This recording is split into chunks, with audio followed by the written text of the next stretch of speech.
Good afternoon, everybody. It's lovely to have all the students and have our incredible four guests today. So for everybody, just as a reminder, this is part both of the LSLP in session webinar series, but it's also part of the methods and approaches in the teaching of languages course. So this is the second part of the sequence of conversations we're having in this unit about looking at classroom practice. Last week, we had Tatiana, we had Julian, and we had Gloria coming to talk to the students in the morning class. And we had a lovely webinar about lesson planning. As one of the three elements that I think are necessary and essential in your or any teacher's practice, but you have to have a good grasp of this. So it's lesson planning, classroom management, and material design. So today we're going to have a conversation about classroom management. I mean, we all know that a well-managed class leads to learning, it leads to a lot of success and beautiful experiences. When the class goes out of control, there is no learning that's going to happen.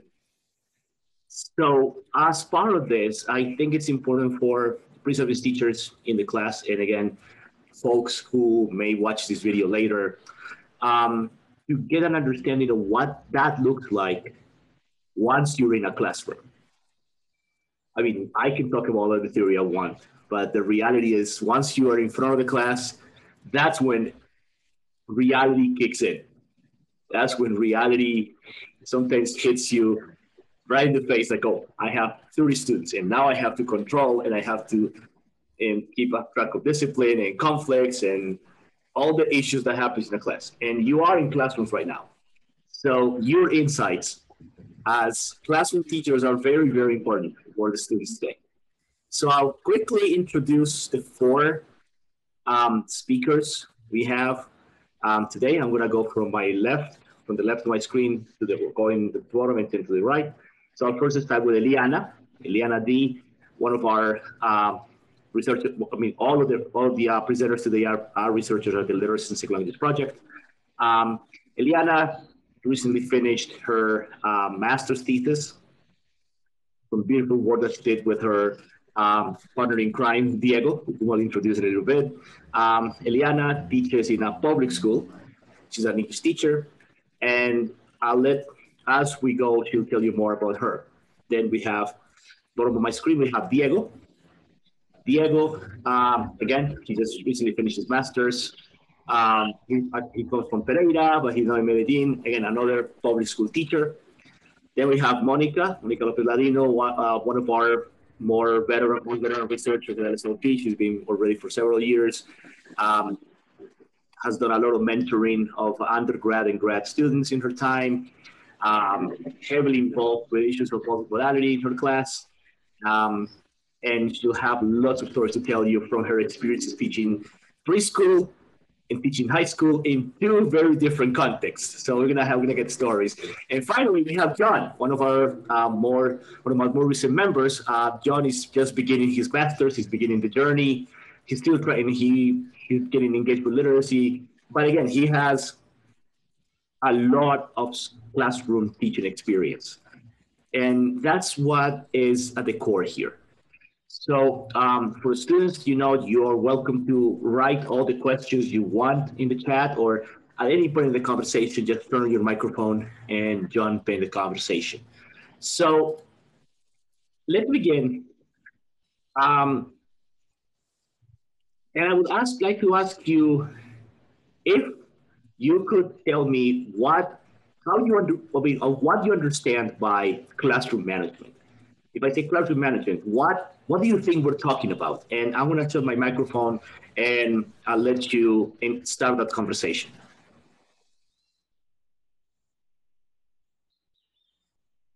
Well, I think that classroom management has to do with the management we give to the resources we have to share knowledge with our students and to construct with them knowledge. That's for me. Wonderful. Okay, sorry.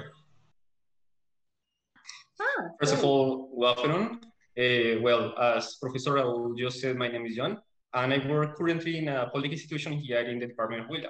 Well, first of all, I would like to begin by mentioning that classroom management for me can be defined into many different ways. However, I would like to highlight the fact that I strongly believe that classroom management is related to the constant negotiation that we as teachers try to follow in the classroom, because, well, all the time there are like taking place different dynamics in the classroom. So it is like a constant negotiation of the dynamics of the classroom, Professor.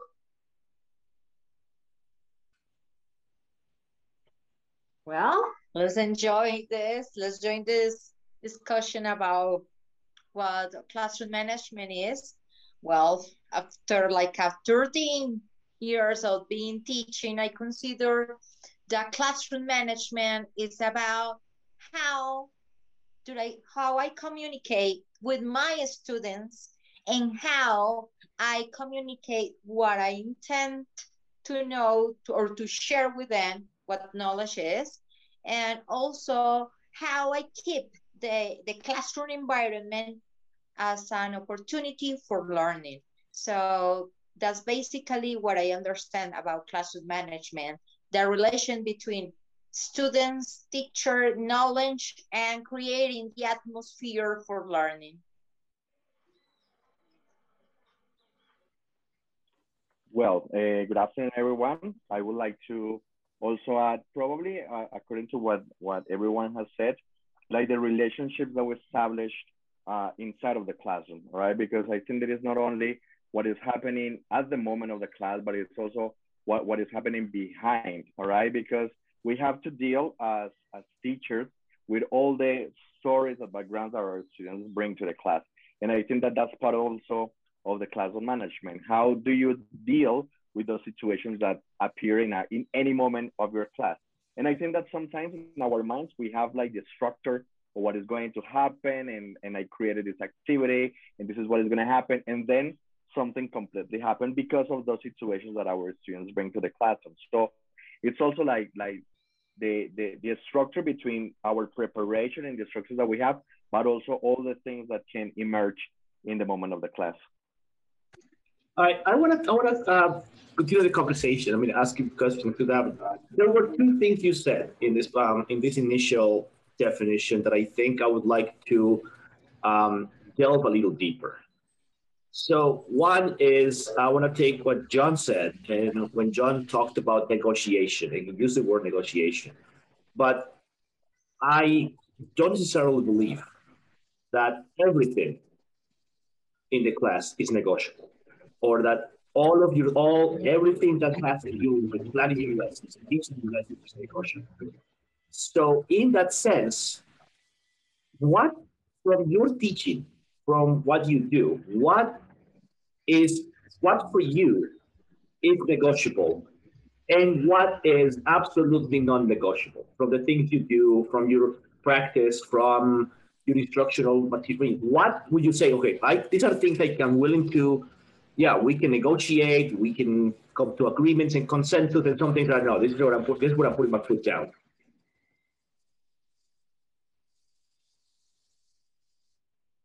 Well, not everything is negotiable, right? I negotiate with my students the way I am going to evaluate them. So I put in the table like, okay, this is the activities. You like them, you don't, and they say yes or no. And then I ask them, where would they like to have those grades? And I explain them that there are some activities that belong to workshops and consults, and those are like for 50%, which are like procedures that they have to do in order to learn. And then there are other activities that I do, like quizzes or short games in the internet where they can assign it in the 30%. The 20% that is left is for what they think they deserve based on some criteria that we have to give them or that I give them in order to have the best grade or to assign themselves the best grade. So that is negotiable. When I come to the class and I have all those things like fast organized, I can maybe negotiate activities that they are going to develop in the class, but I take care of the purpose that I want to accomplish or that we want to accomplish in the class. So they can move activities. This is first, I would like to have this first and then that because and I take their thoughts into account and maybe I give them the opportunity to do what they want in that class in the order they want. Excellent. I mean, I love that. I think it's important as that students understand, that there are, this is important, how we negotiate and where we as teachers will stand our ground. I think it's important for them to really understand and see it from your everyday experience. So anybody who wants to jump in and continue with that conversation, go for it. I would like to say something. Said, and there are some things that we can negotiate, but there are other ones that are not. There are policies, right? Those policies belong maybe to school policies, right? That's something that we cannot negotiate. We can present them to the students, and maybe also we can make a list of the things that we can agree as a group. So one thing is something related to those school policies that are also linked to evaluation process, right? That's something that we need to keep in mind. There is another thing, there are the classroom rules. I mean, like the relationship between all the students inside the classroom and also the relation with the teacher. That's the one that maybe it will be easy to start being negotiable with, to negotiate with them. So what I actually do with my students, and it has been working in a lot of groups, is that the first class I say, okay, my rule is this. I do not have rules. You need to create them. And that's like a chance to students to participate and getting involved, being aware what we need to establish as a classroom rule, because in that way they are going to notice the rules are not just because the teacher said or because the school said. It's just because we need them for a well relationship between us. So they start making like a list of the possible rules that we have to have in the English class. But one of them is that they have to write them, try to write them in a positive way. So they start with the easy ones. Raise your hand, be quiet, listen to the teacher. And I say, but wait, why be quiet? We need to talk. So we cannot be quiet. When do we need to be quiet? It's not about being quiet. It's about listening to others. Okay, that it works. At the end of that agreement, they have to sign up. And it's so funny because, for example, with the 6th, 7th graders, the elder ones, the youngest ones they are like a signature. We do not have a signature. Okay, it's an opportunity to create it. So they start doing that. And finally, when they got the list of your own rules, I said that I just had one rule. And my rule is that respect is non-negotiable. Respect is the only thing in my classroom that is not negotiable. And in that way, I start explaining like what I expect to them that is also linked to the Manual of Convivencia. or all institutions, right? So in that way, they have clear that it's not because the teacher is like imposing something in the class, but just like a group agreement, right? And then after I said like the negotiation in between the, related to the classroom rules, I passed to present evaluation. And in the evaluation, I explained then what the school said about evaluation, and also I give them the chance to look at one part of the evaluation process that is maybe the follow-up, where we can have special agreements. But I would like that they understand that not everything can be negotiable just because we want to change it, because there are some policies. But I like is that they will be participating actively in the process that is established.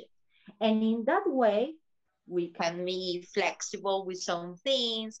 We can, for example, be flexible with deadlines, with the way of the work will be finished, or with some specific things in the activities that we create. So there is a limit, and there are things that can be negotiable. There are ones that not. So I would like just to be clear with my students what things we cannot negotiate because the program is in the program that it is, right?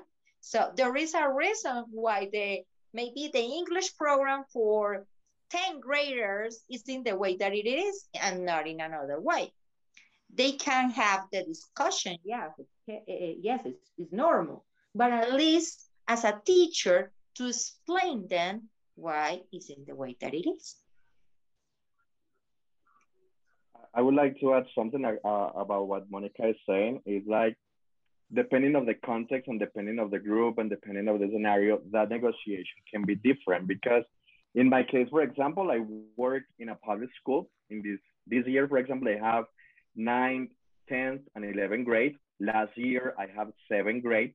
And obviously the dynamic was completely different. I also have the opportunity to work at the ITM, which is like a university level. And again, I mean, even in high school, in 7th grade, in elementary school, in preschool, in university level, we all need to have like some basis of rules and policies that we all need to follow. But yeah, depending on the context, it will be like very different. I think that it's important that students feel like involved in the process, for example, for activities, for exams, like what is more suitable for them, all right? But for example, at the university level, that's something that we can negotiate. I mean, at least, for example, in the ITM, we have some established exams, some established activities that we have to do, and we can't change that. In the school, I feel that I can be a little bit more open to receive those possibilities and adapt my curriculum to that, but obviously depends on the context where we are working. Sure. Oh, so sorry. Jhon, go ahead. I just wanted to ask Diego about the context. Let's imagine, for example, preschool. In preschool, when we're talking about classroom management, I mean, like I've been trying to negotiate with them. So part of the evaluation process is something that we cannot do. I mean, just steps, just one situation, right? So I agree, it's according to the context. However, I also like to mention that there are some cases in which students, for example, do not respond to those policies. So I strongly believe that it is also important to, for example, to have in mind that we also have to be aware of the constant, for example, approaches that we can get to use in the classroom. For example, now that you have been like mentioning all these methodologies and all these strategies, just one thing came to my mind. Once I had a situation in which I had a student that really misbehaved. He didn't attend to my rules, and he was like all the time trying to challenge me. So I always remember this situation with too much, let's say, like love, because that person taught me really much about classroom management. I learned that, for example, we as teachers usually tend to use a punitive model. Let's say, for example, if a student doesn't obey what I say or doesn't follow my rules, we like tend to use ones or the zeros. But I have found that, for example, when we get to that negotiation with our students and we begin like to use the positive reinforcement model, it usually works much better than those cognitive models that we have been historically used to. So that is also very important to bear in mind.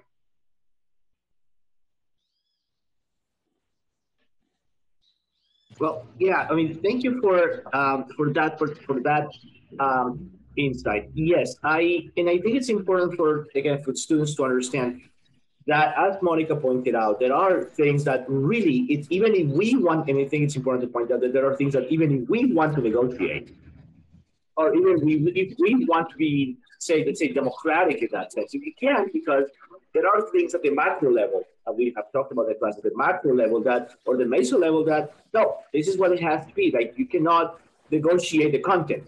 You cannot negotiate the curriculum. You can negotiate the assessment, but there are parts of the curriculum you can't negotiate because there is an expectation. So I think it's always important to say, like, yeah, there are things that are non-negotiable that come from the top, from the institutional level. But then, of course, there are things, and that's the other part where I'm talking about the negotiation or the non-negotiable is some of the things about my own principles. And that's where I think I really I'm trying to get with the question of what are things that are part of your ethos, part of your own identity, part of your own teaching philosophy that you're not going to negotiate with students no matter what? Are there any of those places where, again, moving past the institutional, we're getting now into, I want to get into the profession, into the personal dimension of your profession. What are some of those things you say, no, I'm not, this is one of my principles that is absolutely not negotiable? And I think I would like to hear, because I think it's important for the students to understand, yes, there are parts of my philosophy that I really want to be strong about and not be changing with the wind. So are there any of those things about your teaching philosophy, your teaching personality, your teaching principles that you say, this is always happening no matter what? Are there any of those that you have in your own practice? Well, I share with Monica what she said. I think that the thing that I cannot negotiate is respect. Yes, we can talk, we can discuss, we can argue something, but always from respectful perspectives, right? Using assertive language. And the other thing that I do not negotiate with them is the use of translators, because I know that that is like a bad habit for them when they are just beginning. They need to really make work their memories. They need to really make work their willingness to learn. So if I just go and transcribe something to a translator, I didn't do anything, and I'm checking uh, um, a machine's so I don't care about it. I care my students' thoughts, and I always say to them that I prefer to read mistakes than to read perfect things that they do not produce. Thank you. Thank you. That's what I was. That's what I really wanted to get. That's the meat. That is the meat and potatoes of this. I mean, I want to get to that. I mean, again, you as teachers, when you're managing your class, again, and like that, Eliana already said, I do not translators are completely out of the question. And so one of those things that you say in your instructional practice, and that's part of the class of managing the class, this is non-negotiable.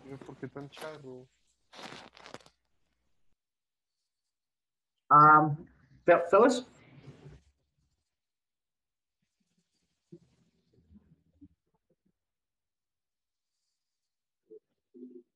Thinking. trying to link because I would like to add something to what Eliana say. And this it can be controversial because it's in disagree about the use of translators. I like to make two things with my students, and I would like to share it with you. One thing is to talk about the context. I had a bilingualism room with computers, and they have internet. I mean, not now, presentially, right? Not in the alternative way. But presentially, they have the possibilities to have translator at the first hand, right? So because if they have internet, they can access to that. So I realized that if I say you cannot use the translator, I will be fined against a group of 40 students, and it's gonna be a long and terrible fight, right? So I decided in that way to teach them how to use the translator for good. But I also, and this is the part that I love it, I like to give them proof that shows them why the translator is not good. And I really love to show that their brains can be powerful even than the translator. And I would like to change those situations with real words, with expressions, with something as easy as the expression me baño. And they were looking mad. So that's something that I like to do this with them, not just to go against them. I have no idea. But to show them that they can be even more intelligent, even smart than that machine. So that's maybe the way that I used to control the situation there. But now that we're working at home, it's just like the campaign. Use your brain, not the translator. Because it's impossible to check at home if they are using it or not. But as Eliana said, to empower students, that is even better to check mistakes. But we already know that they are made it by them, not just for the machine. That's true.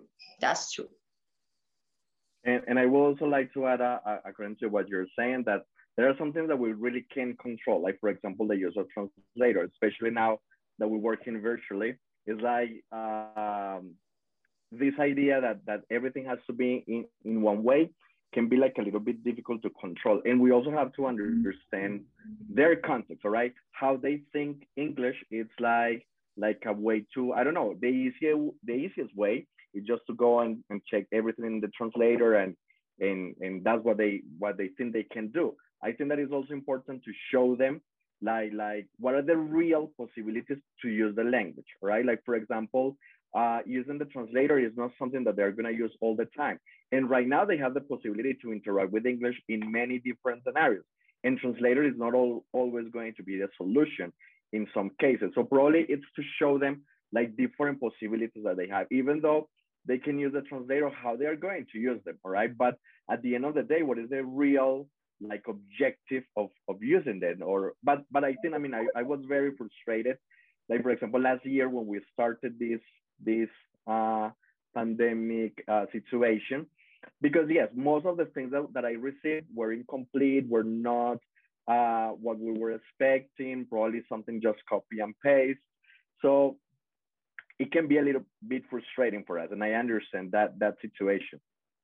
So I would like to add about respect that you were mentioning before, that I also think is not only about the vocabulary, it's not only about the language that we use, but also like practices, for example, about the time, about being punctual, about respect others in the moment of speaking. Probably this year, something that I've been trying to do is that they are very punctual to send their activities, all right? Because at least in my school, the principal and all the teachers decided that we're gonna have 7 activities for 1 month, all right? So I think that they have plenty of time, all right? And we're thinking about all the possibilities, all the situations that we are living, all the, I don't know, lack of devices or internet. Yes, everything is that.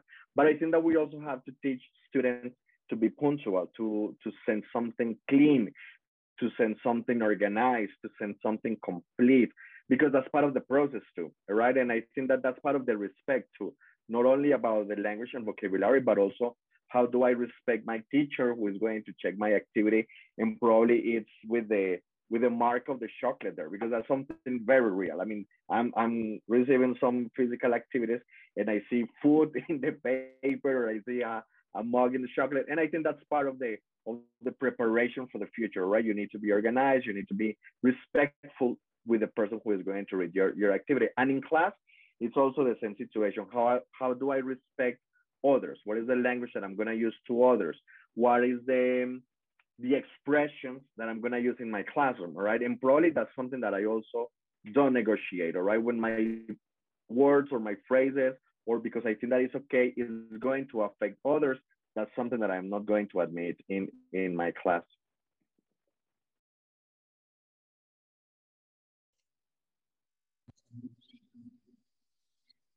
Okay, sure. Well, honestly, I agree with all what my partners have been saying, because that is totally true. But I also think that respect comes with another value, let's say, that is empathy.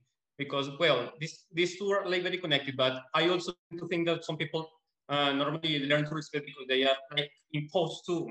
But I also think that, well, is here where empathy comes into play, because empathy is like really putting yourself into the shoes of other person, to understand that person, to understand the set of values of that person, how that person sees the world, how that person feels the world. So I think that it is also another element, sorry, that I like to foster in my own classroom teacher. Oh, well said, Jhon. I really agree with empathy. If we understand that way, empathy with our students, also we can realize that classroom management is about understanding that maybe in some cases we won't follow some rules. It's because their cognitive process, their age, the process in which they are, is not just about they want to be against the authority. Is just because also the conditions in which they are. So I think that is really, really important, empathy about the teachers, because also we have clear and we have seen in our school that a lot of conflicts that appears in the classroom can be solved just if the teacher can feel empathy in the situation. And it's not necessary to take students to another instances, or maybe to become an even worse the conflict, because sometimes it becomes like a snowball situation, just because that teacher is missing empathy about the situation. I'm so happy that you have touched on those two elements, because again, that's part of the questions I had in mind for, the guiding questions for the webinar. So I want to tackle one at a time. And I want to start with when you ended, Monica, which is the idea of conflict and the idea of conflict resolution. I think in many ways, classroom management, it's not only how you, let's say, you keep the students in line, so to speak, but also how you resolve the smaller or bigger conflicts that arise in class. When you're working with 25, 30 students from all walks of life, and we said that on Monday, we talked about that. Conflict is inevitable in the sense of human nature. We're always going to have disagreements. We're always going to have conflict. Conflict doesn't necessarily mean that we're going to have an all-out war in the class, although that sometimes does happen, but I don't see conflict necessarily as all-out war. But it's the sense of the disagreements that sometimes we have. And I can say, in the experience of managing the research lab, I have had a few disagreements with some of you, and we've always been able to figure out a way to resolve them, always in private, and we talk about them and we sort it out. But and I'm gonna say that working with all of you, we've never had any disagreements. I mean, I would be lying, because we're humans, and when there are humans, there are misunderstandings. So I wanted to get to that. I mean, to talk a little bit about this issue of the conflict resolution, and think about how you yourselves, and put it into the very down to earth reality of your teaching experience. So share with us how you have managed the different conflicts that have arisen in your classes over the years. And if you can share examples, again, examples that you can share on a webinar. I'm not necessarily for you to share something that is incredibly intimate, but something that is worth sharing so we can see, okay, this is what a conflict looks like in class, in the reality of a classroom, and this is what a teacher did in order to resolve it. So that's what I would like this next part of the conversation to move toward. The idea of conflict resolution and how we deal with that when that happens, when that inevitably arrives in our classrooms.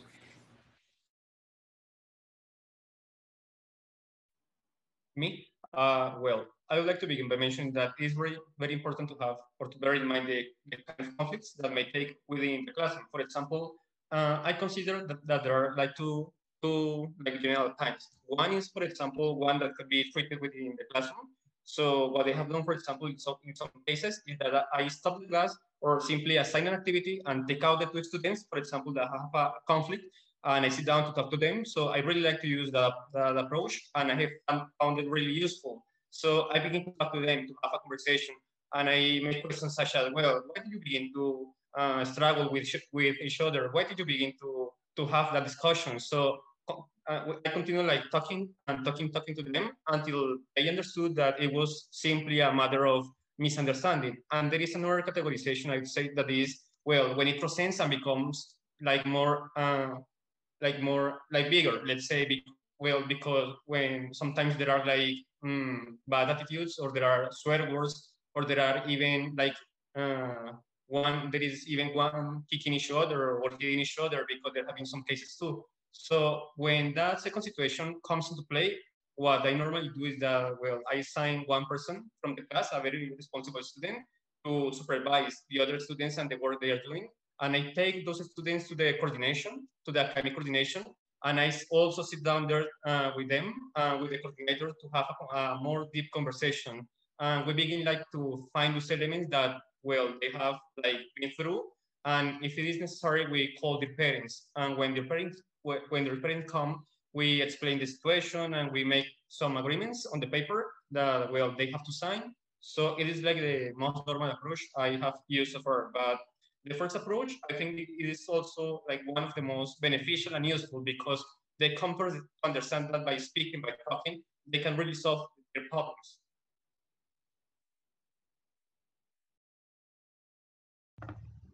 Well, in my case, I had an experience really heartbreaking, because in my class, I had two girls who were friends for 3 years, and they fought in the class. And at that moment, the class divided into two teams: the ones who support Karen and the ones who support Lilian. And I was like, oh my God, how I'm going to do with this? So what came to my mind was to stop the class and stop talking about globalization, which was not the topic that was touching their hearts in that moment. So I stopped the class and I made a circle with them, and I start talking about the importance of living with respect, and knowing that we are not going always to agree with the other, but that we can differ and be respectful with the other and continue being friends, right? So I tried to talk about that, but I didn't talk about it directly. I gave them like different like moments or situations where they can face, or in their imagination, they had to face that situation and how would they give a solution. And then we talked about it, and those two girls, they continue fighting. So the group was okay, but they continue fighting. And I was like heavy because I felt bad for them because it was a friendship. And I said, okay, cannot end in this way. So I took them apart in private, and I talked with each of the girls, and I tried to understand why they acted in that way.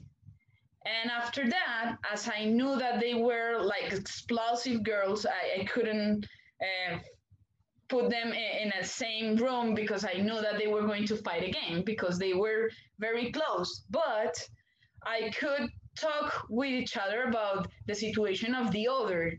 And at that moment, they could slow down their energies, and they could do that beautiful value, which is empathy.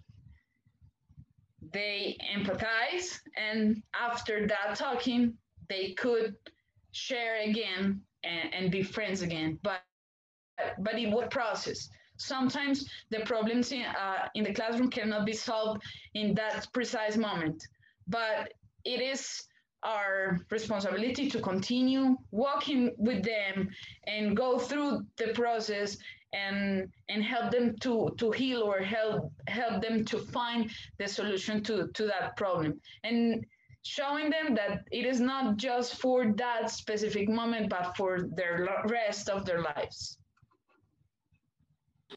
Thank you, Elena. And I think before I listen to the other, I think Eliana brought up a lot of important elements in this intervention, and one of them is there is a moment where dealing with life becomes more important than covering content. And I think that's an important lesson for the young teachers out there. That yes, we have to cover the curriculum, we have to cover the assessment, we have to finish the unit, we have to finish the book, whatever. But there comes a point that, kind of like I'm kind of recalling that quote from that old movie, The Fifth Element. Time not important, only life important. Like sometimes the curriculum is not important, life is important. And sometimes dealing with that and dealing with that situation that could have broken the class apart. It could have broken the class in half if Ellie hadn't dealt with that. And she said, "No, we have to continue because we have a quiz, we have an exam, we have pruebas a ver next month." Whatever. That would have totally disrupted the flow, and that would have totally destroyed the class, and very likely would have even destroyed Ellie's reputation as a teacher, because all she cares about is content. So I think that's an important lesson to consider. What we prioritize when we are in front of the class, and how sometimes the content is not the priority. It should be the people we're working with. So I'm going to stop there, just because I'm sure Monica, Jhon, and Diego have lots of other stories to share, and I don't want to monopolize the time. Oh, it's so funny because you say about stories, and I say, yes, I have plenty ones, but I won't share all of them because we can be here the whole afternoon. But I would like to point out is some things about the situation about conflict resolution and about the real purpose of education, right? So we know the real purpose of being a science, the real purpose for teaching is the idea is that we can be better human beings, right? As equal that our students become better human beings, we can understand conflict resolution as an opportunity for learning, right? So is if it's an opportunity for learning, the idea is not to understand that when there is a conflict, we immediately need to go to the coordinator. That's not empathy. That's not professional way, because we're teachers. As teachers, we have authority. Inside the classroom, we are the authority. We call the coordinator when there is that big deal with the student or with the child. Maybe when that boy or girl is affecting the older students. But if it's a situation that you can manage, it's also as a way to show your professionalism, right? So I liked in those ways is to understand the fair process, or to understand the guidelines that the institutions say about those particular cases. And it's true, and I know that in a lot of schools, it's true that the main thing that you have to do is to call the coordinator. Is that you as a teacher deal with the situation because you have the power, and also you have the possibility to be in the shoes of the student and to understand the situation. So I like to have clear that when you're talking about a conflict, please don't ask a student to go out of the classroom, because in that way you're not showing respect to them. Maybe you can ask them, or the particular student, to ask him or her to go out of the classroom is with you, because you are going to have a talk to him or to her. No, just go out. That's not a way to show respect to students, so please don't do it. And also, it's important to have clear that we do not need the coordinator, but maybe the psychology support. And we have psychologists in our institutions, because that misbehavior of the students, they are showing that something in the environment is bothering to them.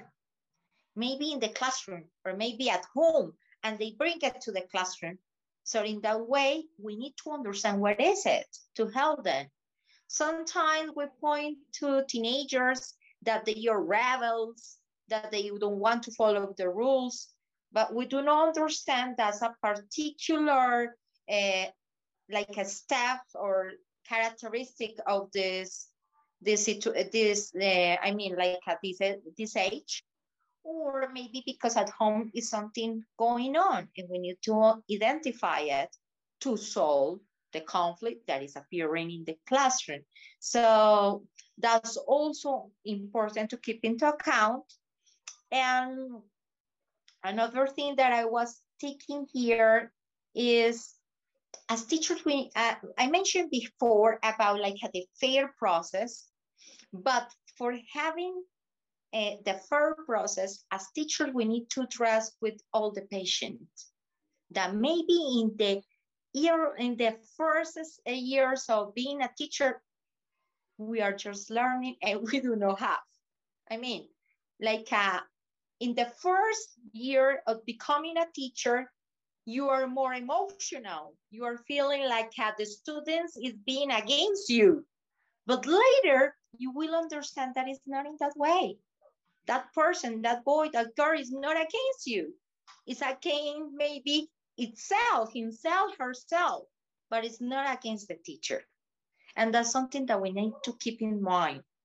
Students react because the situation that they bring from home or they have it in the classroom, but it's not against the teacher. So we need to be patient. And this is a big call for all the teachers to try to develop that patience that maybe we do not have at the beginning, but after years of rehearsing in that one, we can get. Because for having a fair process, we need to have our mind clear. We need to be relaxed. We need to calm down, and we need to calm down someone else. And I think Monica said something important, and it says that, and I want to play with that for a moment. The idea of not always resorting to the coordinator. Well, while that holds true, it doesn't mean you cannot seek the coordinator's advice. So let's just clarify those two things right there. The one thing is not having to bring the coordinator to solve every problem.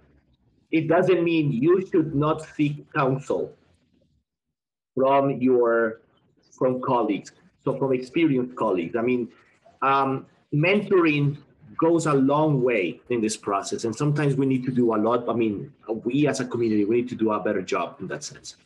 Also, one important piece of advice is find a veteran teacher that you can trust when you're beginning your career, when you're in school. Find one teacher who's a veteran teacher and people respect, and look and talk to that person. Go pick their brain and ask for advice on how to deal with a conflict or a situation, or go talk to your department chair. I mean, if you're having questions about, and sometimes if you see a situation that is happening early and you want to solve it quickly, go find advice quickly before that escalates. Because again, because there are different levels of management when it comes to working with students. There is one level, for example, is what you do when you're school teachers. Another level is how you're gonna, as Diego was pointing out, how different it is to work with preschool, high school students or undergrads. And I would tell you from our experiences how that management, when it comes to working with grad students, master's and then doctoral students, is a very different ballgame. And then there is the classroom management that happens when you have your students. I mean, like the ones, for example, you have your grad students and you're working with them, directing a thesis. Like Monica herself has already been through that process of having her own grad students. And it's a matter of time that Diego and Eli are going to have their own grad students. And in that future later, Jhon will have grad students. And at that moment, you are going to need to find someone who can give you counsel. You're going to need someone who can give you, because that's another level of classroom management. When you're directing students, when you're guiding students, you're going to need counsel. I mean, on the record, I still seek counsel. Although I graduated 11 years ago, I mean, I still talk to my mentor because I sometimes have questions. So find people you can trust. Find people like the four people you have here. Find someone like that, like someone who looks, sounds, and talks and behaves like that when you're in the school. Now, if you happen to go to the schools they're in, I mean, good luck for them, because they have the wisdom. They have the wisdom of being in the field. So find those people with the wisdom and ask them questions. Don't try to figure at any stage of your teaching career, don't try to figure everything out by yourself.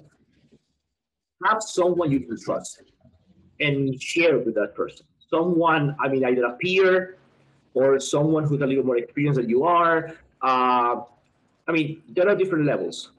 And find that level of counseling so you don't try to figure out or try to solve every conflict completely by yourself. I don't know if Jhon and Diego want to add something to this part of the conversation, and then we'll ask you some of the questions that the students have written. Well, when I was listening to Eliana and Monica, this is a story that Eliana knows because I have told this story like different times. And it's when I started to work in high school. I started to work in the university in 2007, and I worked there for 3 years. So the university was a little bit different because everyone was like very disciplined and we didn't have to deal with all that kind of stuff. In 2011, I started to work in a high school, and the first year was horrible. I mean, for me, it was like I chose the wrong program. I chose the wrong career.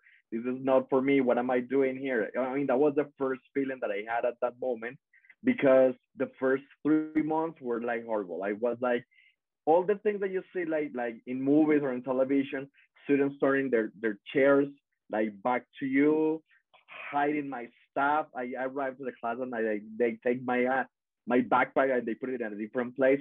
And probably my reaction at the beginning was that, like calling to the coordinator, getting angry with them and shout at them. And probably that was my reaction. I was not prepared for that, because I think that in the university, when I was doing my program, all the scenarios that we had were very like in the imagination, right? When we were doing like micro teaching and when we were doing this kind of things in the university was what with an ideal classroom. But when I had to be in a real classroom, the experience was totally different. So I remember in 2011 that approximately like in Holy Week, it means like the same March approximately, I was like, no, I'm gonna quit. This is not for me. I really wasted these 5 years doing this program because I am not a teacher and this is not for me. And because of the students, I was always against them. Like, what are you doing this? And you can't behave like this.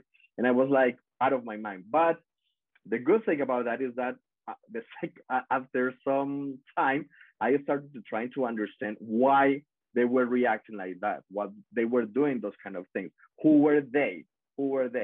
And for me, it was like a totally situation. I started to understand that in my practice, probably there were some things that I could change, how to involve them in the process, how to do something different with them, with especially those students who were always like activating the others.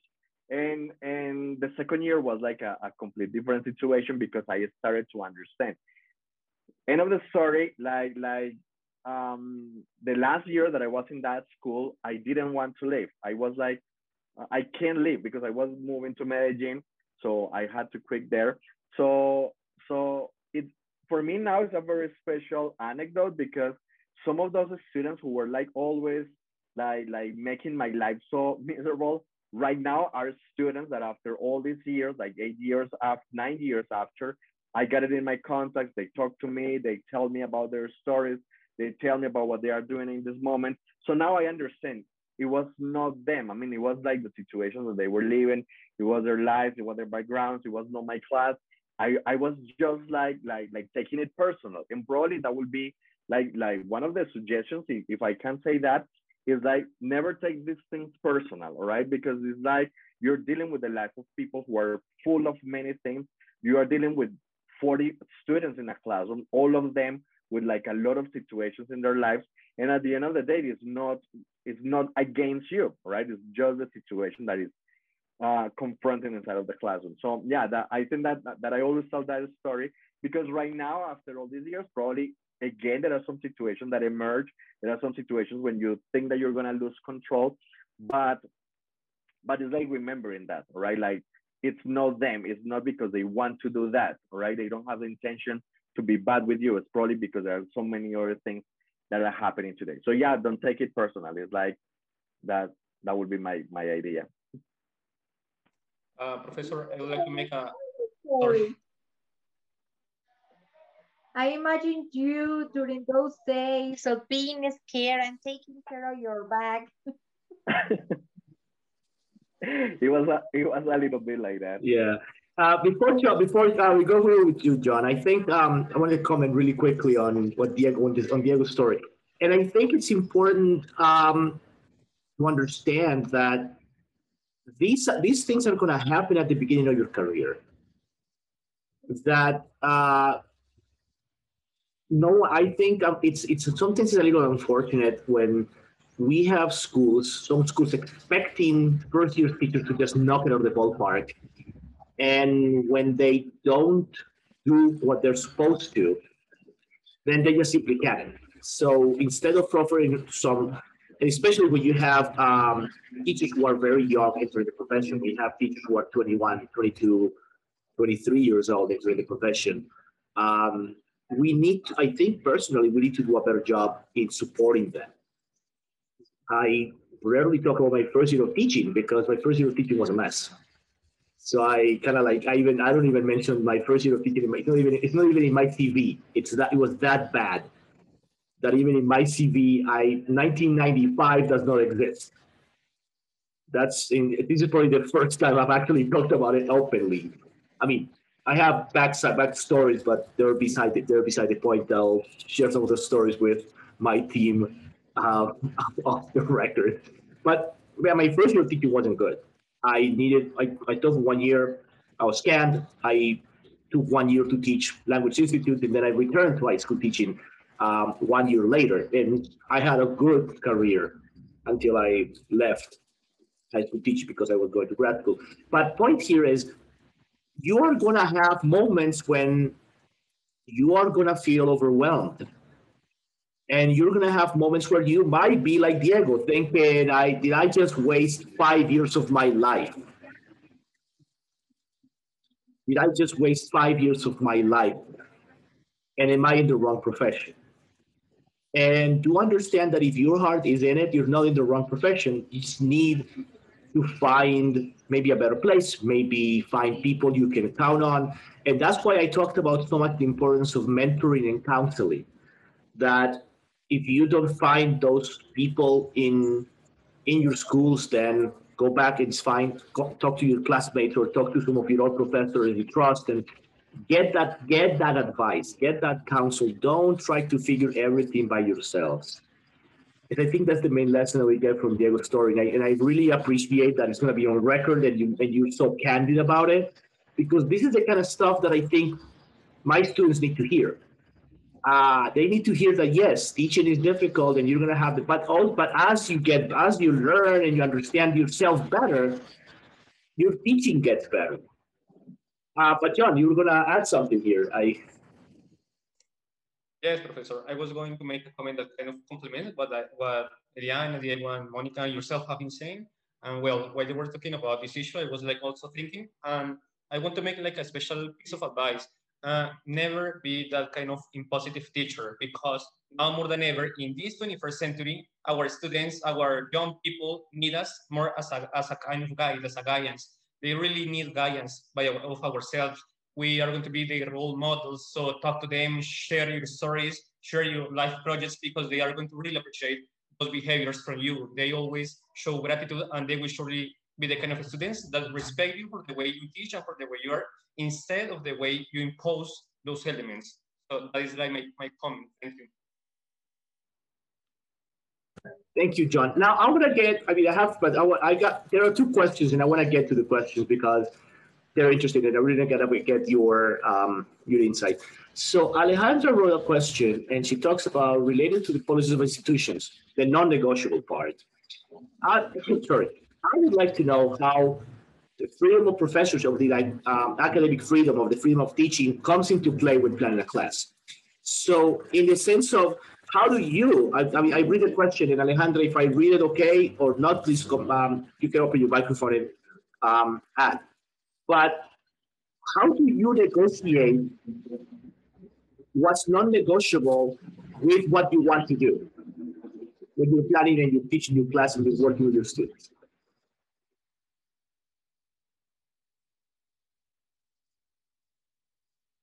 So in other words, how much freedom do you have in order to really do what you want to do?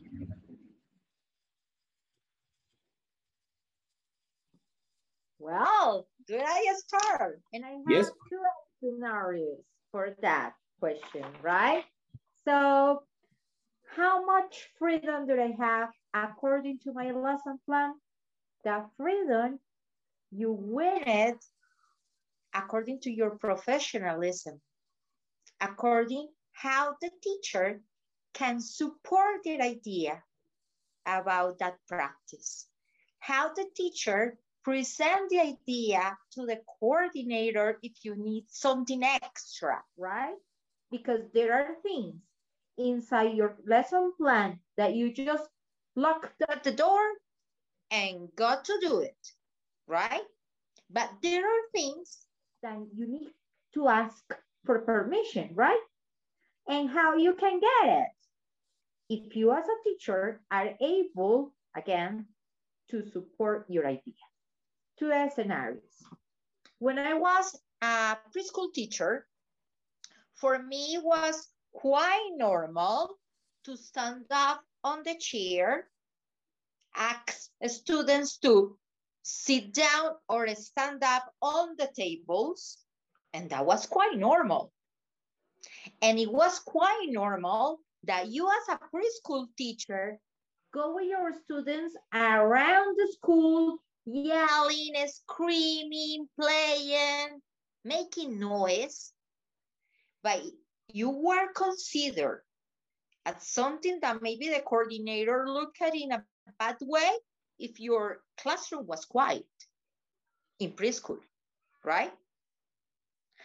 Maybe in a different scenario, in high school, if your classroom is too noisy, maybe you can get troubles, but not because that misbehavior, maybe because the classroom that is near in class cannot hear the teacher, right?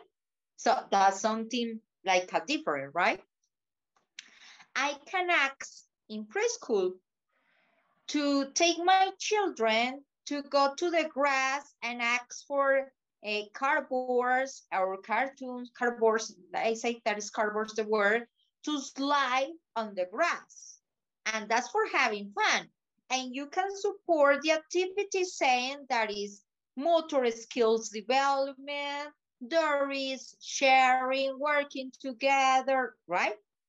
But if that kind of same activity, you're gonna do it with high school or with primary teachers, with primary students, and you're gonna bring that activity to your school, you need to justify in the English class, what is the purpose? And they can love you. But what is the other condition maybe for the school coordinators? Safety rules, right? Is it safe? We can do it or not. That's another part of the condition for taking those kind of activities into the lesson plan.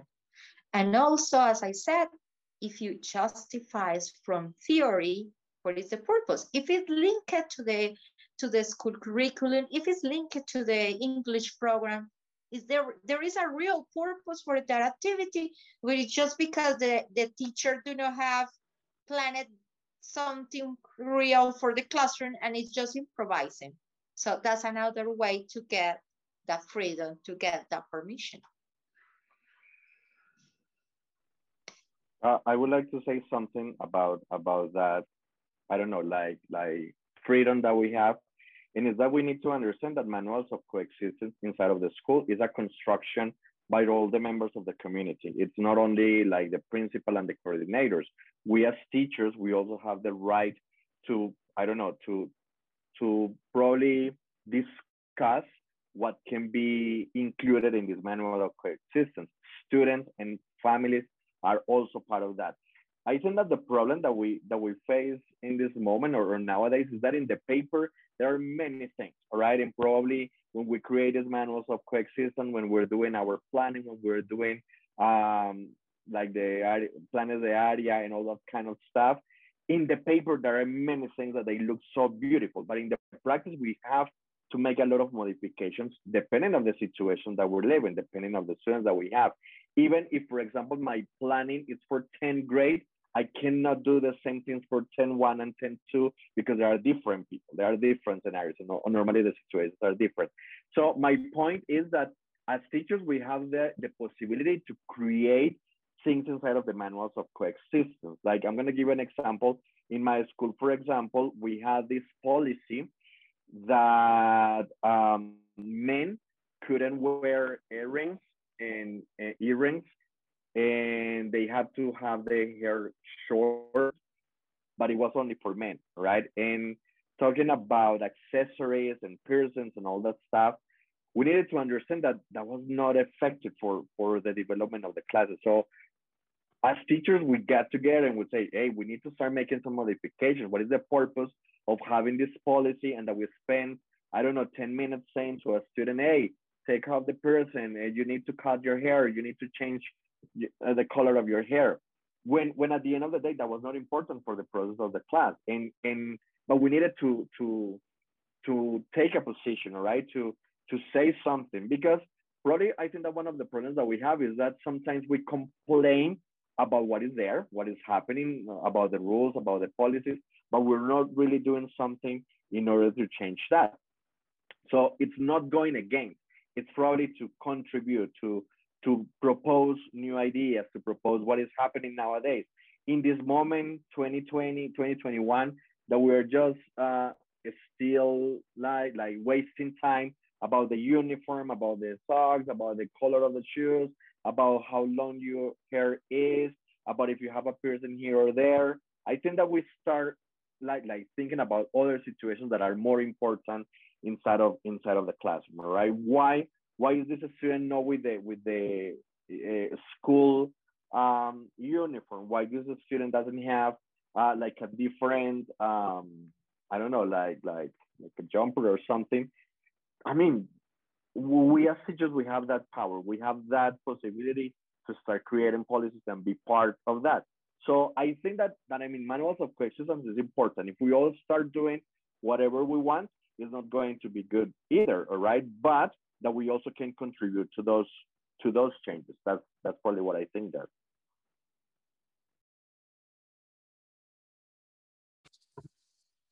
Any other thoughts in that regard?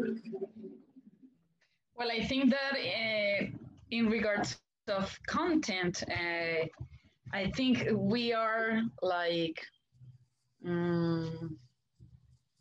that we have some kind of I don't know how to say that uniqueness, because we can talk about anything. We teach language, and through language you can teach whatever you want, right? So it depends on what's your perspective, what's your purpose, what do you want to teach to your students, to the curriculum that is behind. That is something where you can have control, where you have autonomy, right? Obviously, we have to make that those teachings go with values, go accompanied with values and with human principles, right? To live in harmony with the rest of the people, with nature, and with all that surrounds us. I think that is the most important principle when you teach something, is that is going to be worth for your students in order to construct their project's life. That is going to give them like any possibility to defer or to follow the guides that others give. Yes, make them the right questions, help them to raise questions, to think about the world where they live. That is very important. And that is, sometimes we have like one thing in our heads that is very important. For some teachers, it's very important to teach about respect, and they like address their teaching towards that, towards the students learn to respect. Some others think that we need to learn to listen to others, and we do activities for them to stay in silence and listen to the other while that other is trying to share something with them, right? So yes, we have that is the word. We are privileged because we can teach about whatever we want. So there we have freedom. Wonderful. Now, yes, go ahead, Jhon, go for it. Thank you. I would like also to mention that, yes, I totally agree with my peers, in the sense that we have as teachers a high level of freedom in terms of content, in terms of language, in terms of many things. But I also like tell our students and all the people here that we also have to be totally aware of the level of responsibility that it implies. because, for example, there are some cases in which the curriculum doesn't like know the high level of demand with the students in terms of knowledge. So we also try to be like constantly pushing and challenging our students because, for example, well, especially based on those language policies that have come within the last few years, I think that English is quite instrumental at the school level. For example, I work in a rural setting, and all the time is like simply the verb to be and some nouns, and that's all. So as a teacher, I have the freedom to continue like in certain topics, like pushing my students. So it is also important to have in mind where and when to challenge our students and not to disregard their knowledges and their experience and their potentialities, I would say also. Right, wonderful. Now I have one more question by Melissa, and I think that question is it's like at the heart of the current situation. So she asked the question, what about virtual spaces? Should that be thought in the same way as a conventional classroom? Or does it imply different ways of management? So I would like to hear from you how classroom management has changed as we have gone from being in a classroom to into a virtual space, and from being to a virtual space into this alternating hybridity that schools are experimenting with at the present time. So go for it. Well, up to the moment, I haven't lived hybridity. Yes, virtual, and this year has been really hard because I suffer because I didn't have a lot of resources to use with my students. So last year was a year of learning for me to really do my job and not just like transmitting. That is very frustrating for us as teachers because we need and we want to listen to our students, and in virtual spaces they are silent, they are mute. We ask something and they stay like, they do not open their camera, so the interaction is minimum. And when we want to read their body language, when we need to read the tone of their voices, sometimes it's really hard because they are flat. So yes, I think it is very different from what we used to do at a present class. And yes, I think I continue learning. In this moment, I'm trying to do and to use more platforms for them to enjoy the way I evaluate them and the way I make them to practice what we learn in class.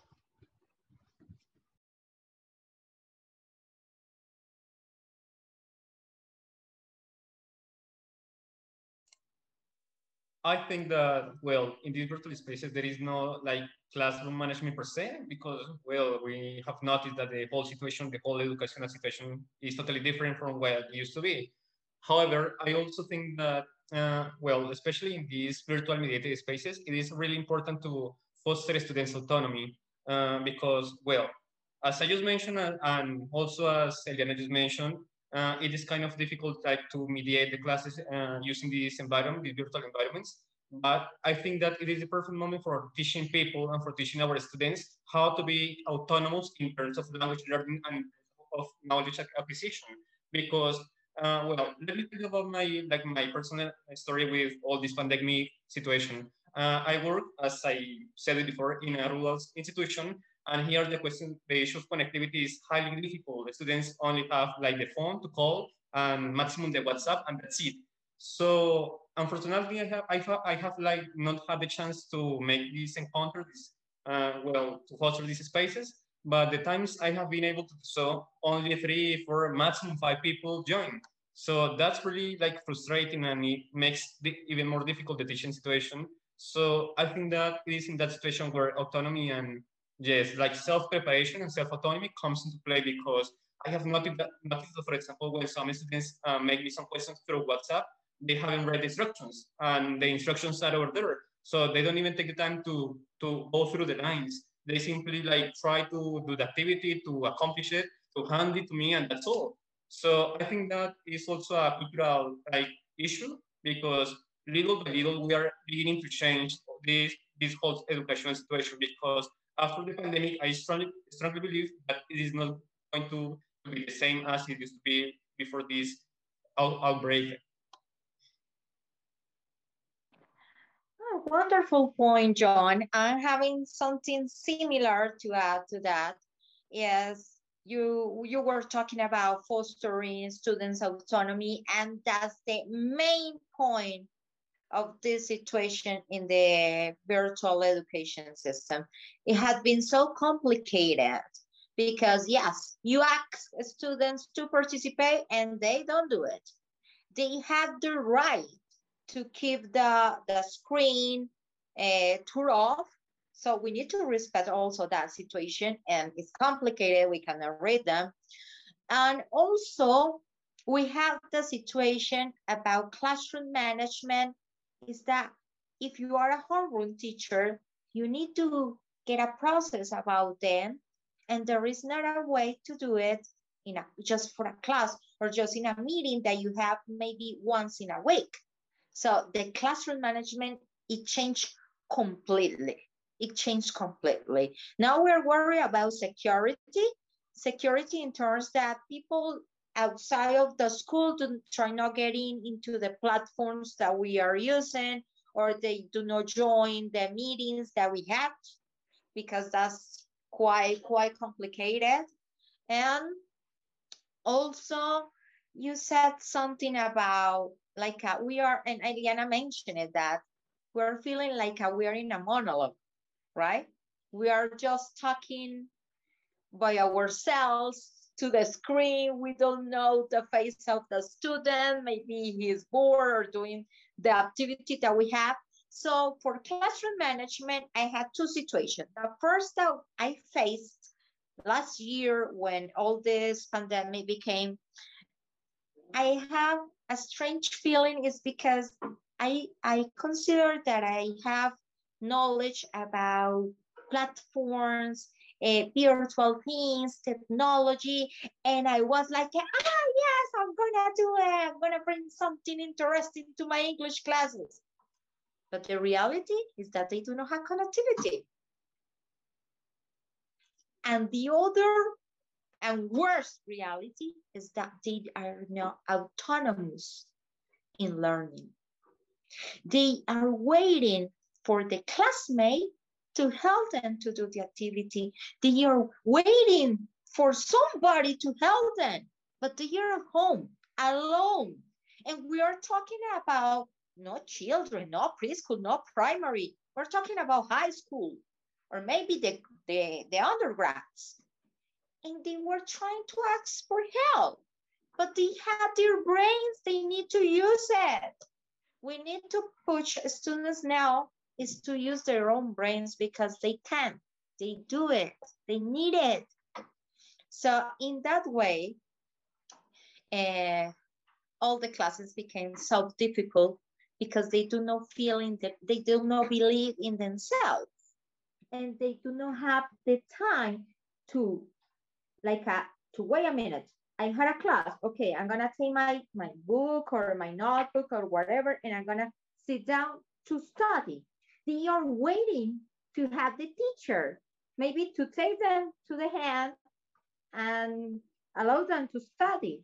And that's not the way it should be, right? So that's one of the situations we are facing now. Today I was talking with the coordinator. I was talking to the coordinator, but for asking for help, right? Asking for help, because as Dr. Berry said, we cannot be quiet and pretending to do everything alone. We are not like the savior of the world, the ones that are gonna change everything. We need to ask for help. So I asked for help is to the psychologist team to provide some workshops or to provide something to those students that they are in 10th and 11th grade and they need to learn about autonomy. What's gonna happen after school if those 2 years that are so important, they are having troubles just with sitting down and having a class virtually or doing a task that is easy to do and they consider like a whole world issue, right? So we need to ask for help and we need to foster autonomy, right? And there is another situation that I mentioned, and it's that classroom management if you are a homeroom teacher. If you're a homeroom teacher, you need to take care of those 40 or 45 students that you are in charge of. And how are you going to do it? Just through a screen. It's not possible. So you need to allow WhatsApp. You need to be using your cell phone, calling everyone, maybe not every single day, but maybe some students per day or per week. And when you call them, hey, what's going on? What happened with you? You haven't given evidence about your work at home. Teacher, I'm bored. Teacher, I'm bored. Everybody's bored. And I say, yes, it's true. It happens. I am bored too. But we need to face reality. We need to face reality. And the reality is in the way that it is. We are in an alternancy situation or virtual situation, and we need to face it. So again, we need to teach them autonomy.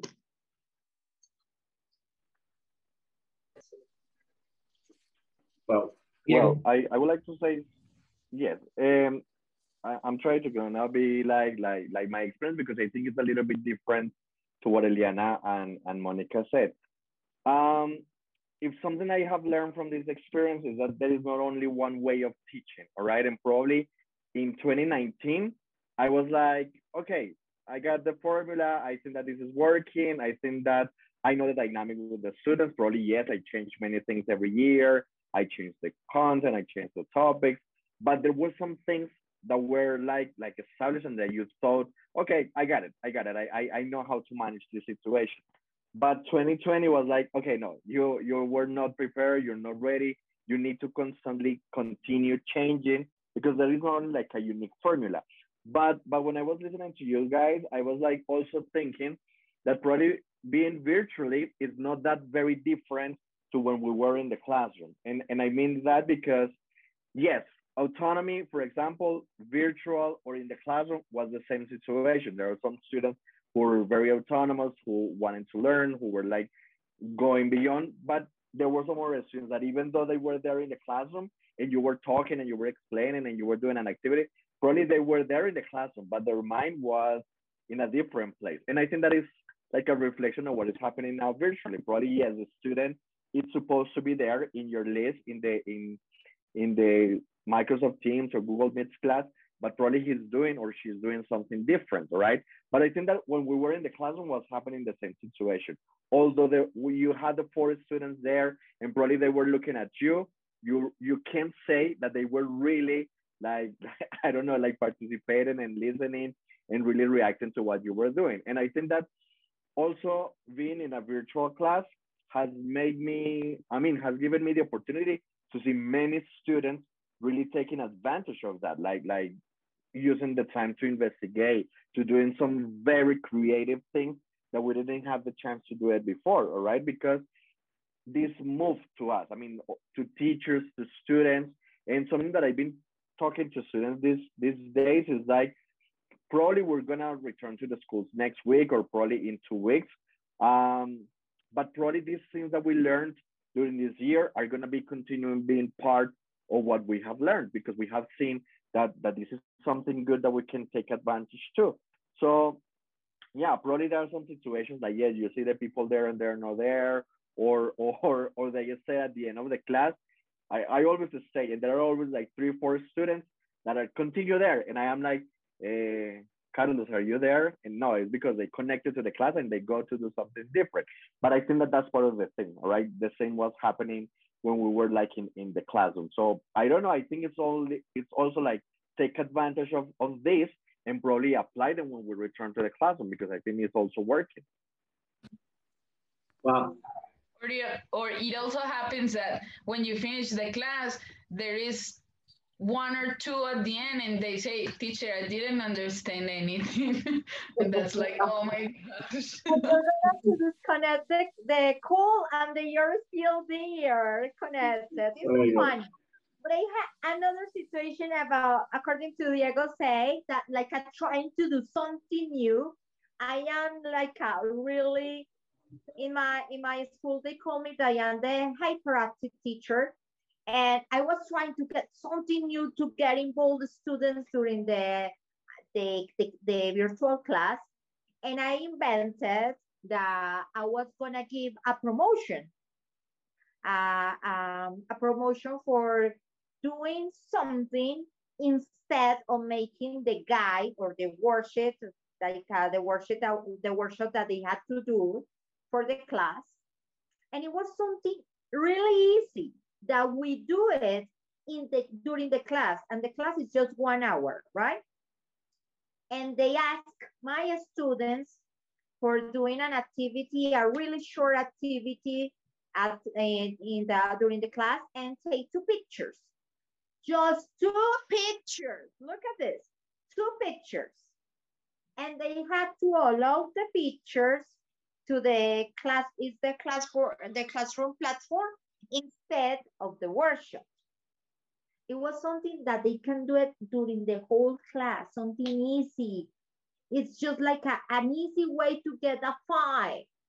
And I was expecting that they get involved, and my 40 students, maybe at least the middle of the students get the 5 for the grade. You know what happened? Only 8 students did it.